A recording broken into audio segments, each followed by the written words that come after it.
ও দোকানদার, বলছি আমার নামটা একটু কাগজে লিখে দাও না। আমার নামটা আমি লিখতে পারি না গো, এই জন্য তোমার কাছে আসলে একটু লিখে দাও, এক জায়গায় সই করতে পারে শিখে আমাকে। তোমার নাম কি বলো, লিখে দিচ্ছি। আমার নাম ঝন্টু। ও ও তো খুব সহজ নাম, এই দেখো দেখিয়ে দিচ্ছি। ঝ দন্তন্য টু, ঝন্টু। ঝন্টু, তো ঠিক আমি বুঝতে পারলাম না, আমাকে একটু বুঝিয়ে দাও না।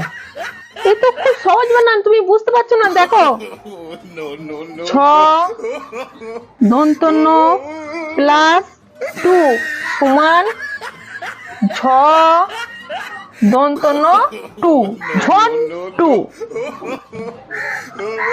ঝ দন্তন্য প্লাস টু, ঝন্টু। আচ্ছা, তুমি কতদূর পড়াশোনা করেছো দোকানদার? আমি অনেক দূর পড়েছি গো, 11 পাস। এরকম পড়াশোনা আমি শুনি নাই, কি জানি হবে হয়তো।